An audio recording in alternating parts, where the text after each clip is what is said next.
Tercera hora de la mañana de Federico en Es Radio. Son las 8:05 de la mañana, las 7:05 en las Islas Canarias. Vamos deprisa porque hoy es una jornada muy intensa, muy importante. Tenemos varios puntos informativos ya en la calle a los que tenemos que dar paso. Veremos a ver qué es lo que sucede en el Supremo, en la Audiencia Nacional. Enseguida se lo vamos a contar. Pero déjenme primero que les advierta del frío que hace hoy prácticamente en todo el país, en toda España. Va a ser una jornada gélida y ya les digo que además en Baleares y en el nordeste de la península las fuertes rachas de viento van a hacer que esa sensación térmica sea mucho más desagradable, mucho inferior, así que por favor abríguense bien. A esta hora en el centro peninsular, en Madrid, estamos con 1 grado bajo cero, vamos camino de los 13 grados, hoy ya nos tenemos que poner bufanda, guante y gorro si es posible. La máxima nacional en Las Palmas de Gran Canaria, allí 23 grados, la mínima al pelotón del Pasmo ya en solitario, Teruel, 3 grados bajo cero. Los enemigos de nuestro Estado son arrogantes. Recuérdenlo, se necesita paciencia. Unas 40 horas de paciencia. Avancemos un poco. Por favor, déjenme dormir. Las manos debajo de los muslos. Cuénteme otra vez qué hizo el 28 de septiembre. Cuénteme otra vez qué hizo ese día. ¿Por qué le mantiene despierto tantas horas? Me refiero a que es inhumano. Un prisionero inocente se enfadará cada vez más según vayan pasando las horas, debido a la injusticia que padece. Se enfurecerá y gritará. Un prisionero culpable con las horas se irá calmando o llorará. Sabe que está ahí por un motivo. Si quieren averiguar si alguien es culpable, el método infalible es un interrogatorio continuo hasta dejarle agotado. A un amigo del colegio, Max Kishna. ¿Notan alguna cosa en esta declaración? Está diciendo lo mismo. Es una escena, es quizá la escena más interesante, más impactante de la vida de los otros, de esa extraordinaria película que nos narra cómo trabajaba y cómo interrogaba la Stasi en la Alemania del Este, en aquellos últimos años de la Alemania del Este, y cómo interrogaba ese círculo de intelectuales, de actores, de dramaturgos que estaban en contra del régimen comunista. Hay algo en el reservado del Ventorro, no sé si han tenido ustedes ocasión de verlo, que me recuerda a la sala de interrogatorios de la Stasi en la vida de los otros. Ese mobiliario funcional, esa horrible moda que se ha impuesto en hogares y en locales, que ha desprovisto de identidad los espacios, convirtiéndolos en réplicas de la réplica del último montaje de IKEA, ¿no? El dueño del restaurante donde Carlos Mazón y Maribel Vilaplana almorzaron y pasaron la tarde del pasado 29 de octubre del año 2024, ha aportado a la jueza de Catarroja, porque así se lo ha pedido, en la que instruye el caso de la riada mortal, las fotografías, las medidas del espacio y también la factura de la comida que disfrutaron el expresidente valenciano y la periodista.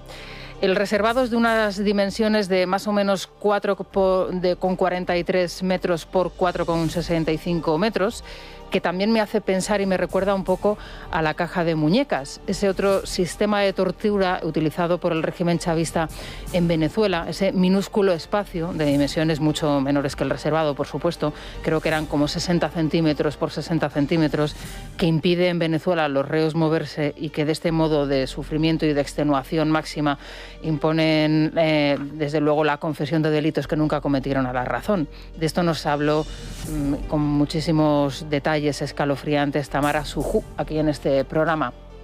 Hay algo de brutalismo en ese reservado que hoy pueden ver en la portada de algún periódico de tirada nacional, como es el caso, por ejemplo, del diario El País. Está desprovisto de cualquier rasgo de humanidad. Me cuesta pensar que un lugar como ese pueda cobrar vida, y aquel día fallecieron en Valencia 229 personas. Y aunque solo sea de un modo figurado, creo que también se dejaron parte de la suya tanto Mazón como Vilaplana. Ellos deberán explicar los reiterados cambios de versión en lo sucedido durante aquellas horas, pero nadie tiene el derecho a aplicarles un método de tortura a la cubana que aporte poco o nada a la investigación. Y en esto se está centrando la jueza de Catarroja. En esto se está centrando la jueza que está investigando ya no lo que sucedió en el Barranco del Pollo, ya no las instituciones que fallaron, ya no lo que pasó en AEMET, ya no lo que pasó en la Confederación Hidrográfica, ya no lo que pasó en la Administración Regional y también en la Nacional, sino lo que hicieron Vilaplana y Mazón en aquel reservado y en aquella hora que parece que no les encaja. Ayer el expresidente valenciano Carlos Mazón reconoció pues lo que él había contestado y lo que él había confesado en su última declaración, y su jefe de gabinete, que es un señor que se llama José Manuel Cuenca, reconoció que agendó la comida del Ventorro, pero que no conserva tampoco los WhatsApps de ese día porque cambió de teléfono móvil.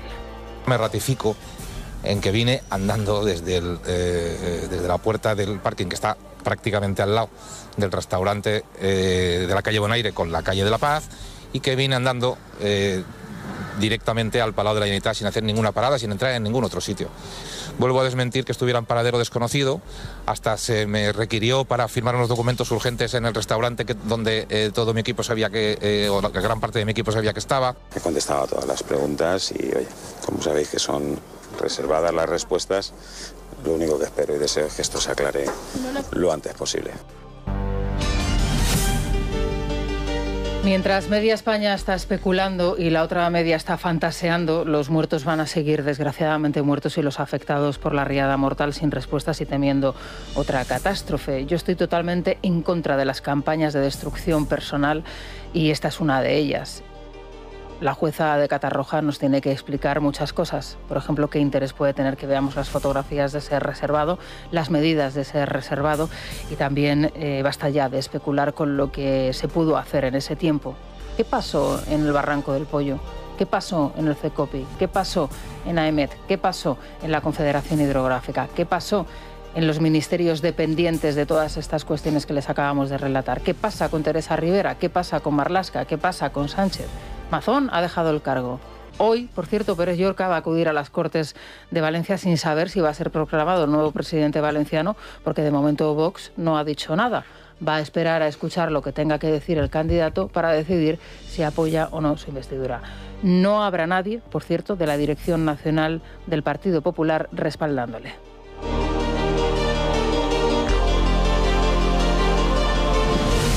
Son las 8:12 de la mañana, las 7:12 en las Islas Canarias. Hoy afrontamos una jornada importantísima para el futuro de Pedro Sánchez, para el futuro de este gobierno, también, por qué no decirlo, para el futuro de España. Al mismo tiempo que Ábalos y Koldo declaran en el Tribunal Supremo, Aldama lo va a hacer en la Audiencia Nacional, y todo esto se adereza con las nuevas declaraciones de los protagonistas de la trama en las últimas horas. Vanessa Vallecillo, buenos días otra vez. Buenos días, Rosana. A pocas horas de acudir ante el Supremo, Ábalos apunta al gobierno, confirmando de forma clara que Sánchez sí se reunió con Otegi. Ha sido la red social X donde también ha desvelado que la vicepresidenta Yolanda Díaz utilizó viviendas reservadas a ministros para alojar a terceros durante la pandemia. El otro escenario del día va a estar en la Audiencia Nacional. Allí declara hoy Santos Cerdán. En las últimas horas, su defensa ha vuelto a intentar invalidar los audios de la trama, al tiempo que el juez del caso Leire les cita a él y a Antonio Hernando para saber si presionaron a fiscales a cambio de información confidencial. La cita va a ser el 2 de febrero. En la audiencia también declara hoy Aldama, que amenaza con aportar al juez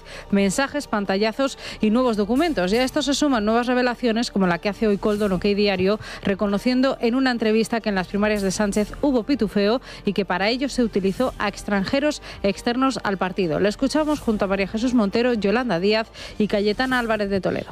¿Y en el pitufeo participaron inmigrantes rumanos? Sí. ¿Marroquíes? Sí. ¿Sudamericanos? Sí, latinoamericanos. Usted les daba el dinero y ellos lo ingresaban a su nombre en la cuenta de la campaña de las primarias. Sí. ¿Cuánto dinero movieron en las primarias? Porque usted un día me comentó que podríamos estar hablando en torno a 1 millón y pico de euros. Bueno, yo eso no lo sé. Es decir, lo que decían es que se había conseguido 1 millón de euros entre todo lo demás, pero yo no lo sé. Es que lo que el señor Ábalos tenga que decir no me preocupa en absoluto. Es que no me preocupa nada, salvo que me extrañaría de él ahora estuviera instalado en la mentira y en intentar algún comportamiento que habitualmente no lo hemos visto en la persona del señor Ábalos. La corrupción no es ni de derechas ni de izquierdas, es corrupción. Y todos los golfos o presuntamente golfos que hayan robado, que hayan hecho todo tipo de tropelías en nuestro país, que han sido muy gordas ya está bien, desde luego todo el peso de la ley. Y el señor Ábalos, el hombre fuerte del PSOE, el que todo lo sabe, ¿le temen a él? Acaba de decir que la reunión secreta entre Sánchez, Cerdán y Otegi sí existió. Y es lo primero que tiene usted que aclarar hoy en esta tribuna. ¿Ha vuelto a mentir Sánchez? Queridísimo y admirado Santiago González, ¿estás ahí? Pues sí, aquí estoy. Bueno, ¿de dónde te habías escondido? Cuéntame. No me había escondido en ninguna parte. Lo que pasa es que este aparato cuya intríngulis no acabo de conocer, pues me ha dejado de funcionar y tenemos que comunicarnos por, sí. por Este aparato es la línea. Eso. Sí. Bien. Bueno, sí, es que no estoy muy impuesto en la terminología. No digo, vamos a aclararlo, porque claro, los oyentes tampoco tienen por qué saberlo todo. Exacto. Eso. Bueno, pues mi muy querida Rosana, la gran novedad del día es la recuperación de la memoria por Ábalos y Koldo. El presidente del gobierno y su socio preferente Arnaldo Otegi negaron su encuentro en un caserío cerca de Bilbao para pactar la moción de censura, tal como señalaba una información del Español. Koldo se apresuró a decir que hubo esa reunión, que él había sido el chofer, y José Luis Ábalos publicó ayer en X sobre la reunión del presidente Pedro Sánchez, Santos Cerdón y Arnaldo Otegi en 2018 en un caserío para negociar la moción de censura contra Rajoy. Solo puedo decir lo que me contaron fuentes presenciales, y es que esa entrevista existió. Se está acercando el momento de la verdad. Ante la proximidad de sus juicios, los procesados van a pactar para ver aminorada su pena. Es ley de vida. Es verdad que los comunistas, durante las purgas del 38, caían ante el pelotón de fusilamiento gritando «¡Viva el padrecito Stalin!», pero esta es una aberración que es una costumbre más bien rara en Occidente. Es que vivimos tiempos de mucho confusionismo, que diría mi tía la monja. Fíjate si lo son, que me ha parecido hasta razonable un tuit de Cheminga Dominga, que viene de Francia. A propósito de la condena de Álvaro García Ortiz, ha escrito: el presidente del gobierno mantiene que el fiscal general es inocente. Esto es equivalente a decir que el Tribunal Supremo ha prevaricado. Entonces, ¿por qué no ordena a los servicios jurídicos interponer acciones judiciales? Pues aunque lo diga Cheminga, es de una lógica aplastante. Y aunque sus intenciones sean esas precisamente, ¿no? Exactamente.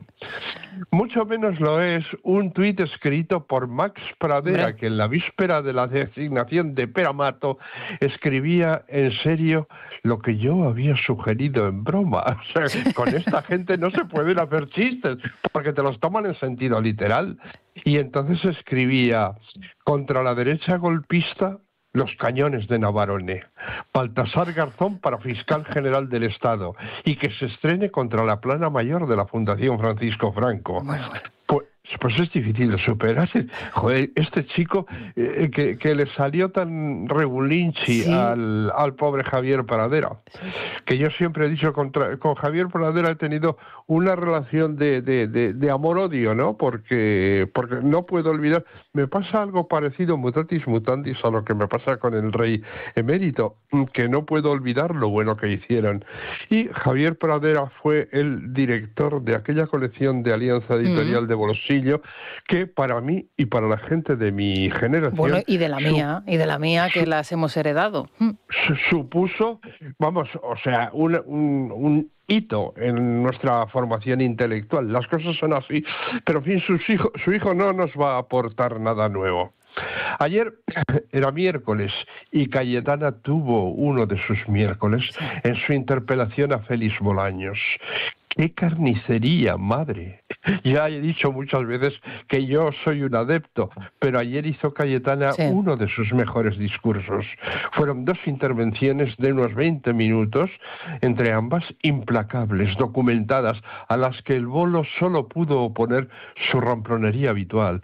Se quejó de que llevaba escritas sus intervenciones y réplicas, lo que venía a demostrar, en su opinión, que iba a soltar su rollo y no a debatir con él.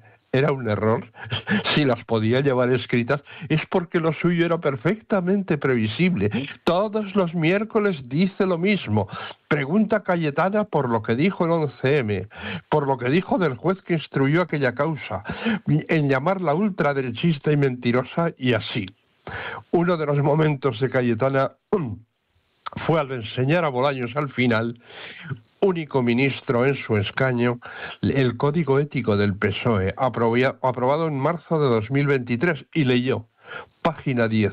Todo socialista al que se le abra juicio oral en un caso de corrupción estará obligado a presentar su baja inmediata en el partido. Si no lo hace, será expulsado de inmediato. ¿Qué pasa, señor Bolaños? ¿Que no lo aplican en Extremadura? ¿Que el procesado Gallardo con juicio y ha señalado tiene bula? Bueno, pues que decir... Fue fantástico, sí. Yo también lo vi. Y recomiendo a todos los oyentes que les guste, que lo busquen y que lo vean, porque merece la pena. Y además recuperas la fe, ¿no?, en el parlamentarismo. Siempre hay una excepción, es verdad que son pocos, pero bueno, Cayetana es cierto que siempre... Y además tiene esa virtud, ella siempre se prepara todas las intervenciones, es la excelencia frente a la mediocridad, decía yo. Exacto, y ayer quedó tan patente eso. Tan evidente, sí. Yo siempre he sostenido que la animadversión que hay en algunos sectores de la sociedad española hacia Cayetana viene del horror que este buen pueblo tiene de la excelencia, y ella es la excelencia. Bueno, pero lo de Tellado fue más leve, pero también tuvo su gracia al decirle: usted como profeta no tiene precio. Cuando imputaron al fiscal general dijo: estoy convencido de que la verdad se abrirá paso, y acertó. Condenado por delinquir, más que profeta, es usted la bruja Lola. Pedro Tamendi reproducía un speech de su tocayo Sánchez ayer en el Congreso. Este gobierno y yo mismo va a estar siempre con la verdad inenarrable. Ignacio Escolar, o Preescolar, se hizo eco de un infundio que ha circulado bastante por la red y que han suscrito Radio Televisión Española, El Plural, y todos los periodistas de reconocido prestigio de Pedro Sánchez Pérez. Pero ya sabes, ya hemos comentado en días pasados que el Castejón lo tuvo elidido porque su bisabuelo, el asesino del guardia, en fin, se lo quitó de encima para pasar desapercibido, como Juan Sánchez. Y, bueno, pues es que 3 jueces del Supremo que condenaron al fiscal general impartieron tras el juicio un curso pagado por una acusación. Todos los que se han hecho eco de esta noticia la han reproducido con las mismas palabras: un curso pagado por una acusación. La no especificación sobre la acusación de la que se trataba quería inducir la idea de que estaban patrocinados por Manos Limpias o Hazte Oír, que son acusaciones particulares en la causa. En realidad se trata del Colegio de Abogados de Madrid, que imparte estos cursos todos los años desde siempre. Y que son obligatorios, además, claro. Exacto. Lo imparten todos los colegios de abogados de España con jueces de todos los niveles de la judicatura para la formación de los abogados del turno de oficio. Que este año haya sido el del proceso al fiscal general y que el Colegio de Abogados se haya constituido en asociación parece una cuestión puramente accidental. También dio sí la noticia Nines Barceló, aunque luego ella sí añadió que la acusación a la que se refería era el Colegio de Abogados de Madrid. Bueno, y que quizá lo más importante es porque cada uno piensa, bueno, encima les han pagado, ¿no? 90 euros la hora, y creo que el presidente hizo 2 horas de curso y cobró 180 euros. No sé, creo que es David Mejía el que hoy escribe en el diario El Mundo sobre tu prestigio por 180 euros. Pero a alguien le entra en la cabeza que los jueces del Tribunal Supremo, por favor.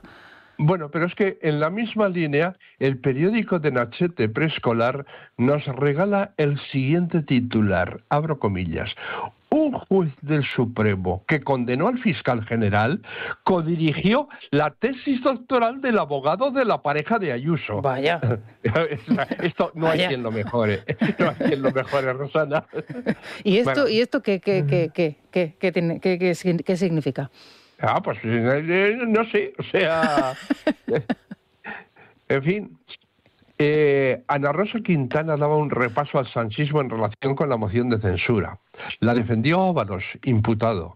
El arquitecto fue Cerdán, imputado. El conductor fue Coldo, imputado. El facilitador fue Anchón Alonso, imputado. El ejecutor fue Arnaldo Otegui, condenado por terrorismo. Mi amigo José Luis Castrillón me envía desde Valladolid un icónico tuit de Arturo Villa. España no existía en 1492, pero Colón llamóla española. a la primera isla que se encontró, porque se lo dijo a Abascal por videollamada. Y Cortés llamó Nueva España a México en 1521, porque Franco le obligó. Habría que añadir otros precedentes, que aquel año el nieto de los reyes católicos era Carlos I de España y V de Alemania. También que desde 1700 y pico la capital de Trinidad y Tobago se llama Port of Spain, Puerto España. O sea, es que no hay quien dé más. Bueno, pues hablando de historia, te transmito por las ondas el saludo que el otro día me dio para ti Pedro Corral, el gran Pedro Corral, que coincidimos en la presentación del libro en homenaje a Alfonso Usía, en el que has participado, porque claro, tú también le has conocido y le has tratado mucho. Sí, bueno, tratarle personalmente no, pero lo he seguido siempre. Es uno de los grandes columnistas que ha dado España y que además, o sea, lo hace con un sentido del humor impagable. Y respecto a Pedro Corral, pues sí, decir que tengo una estrecha amistad con Pedro desde hace casi 20 años. Cuando yo puse en marcha mi blog, al cabo de pocos días él me escribió diciendo, yo no le conocía de nada, ni sabía quién era, y me escribió diciendo que por lo que me tenía leído coincidíamos en una de nuestras principales preocupaciones, que era la cuestión de la memoria. Y efectivamente así era, y entonces me pedía mi dirección postal para enviarme un par de libros suyos que eran Desertores y ya sabes, mi paradero.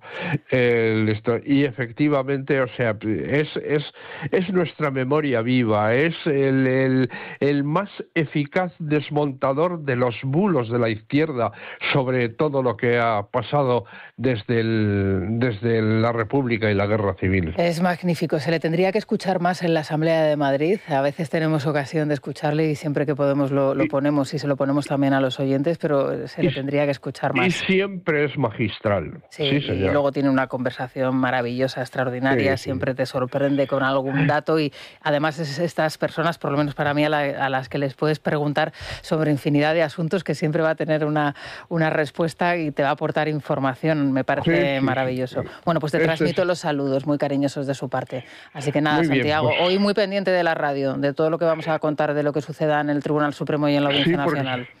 Se está avecindando, en fin, zonas de horror para el sanchismo y sus alrededores. Bueno, veremos a ver, Santiago. En fin, que pases un buen día. Muchas gracias. Lo mismo para ti, querida. Y ahora nos vamos a la banca. Bueno, ¿y qué recomendaciones nos das, Bueno, Vanessa? No sé si estáis aprovechando el Black Friday, pero desde luego mucha gente sí que aprovecha esos descuentos, hacemos más compras, y ya sabemos que en estos momentos de regalos y compras los delincuentes aprovechan también para hacer su agosto particular. Por eso es importante tener siempre en cuenta que la prudencia y la prevención son nuestras mejores aliadas para proteger nuestros datos personales, y ahí van unos consejos que debemos tener siempre presentes. Desconfiar de las grandes ofertas de páginas que no conocemos y de enlaces que nos lleguen por correo electrónico o por SMS, y también, por supuesto, no poner ningún dato personal o ningún dato bancario en webs que no sean oficiales o seguras. En lo digital, preocúpate igual y recuerda, el sector bancario siempre contigo.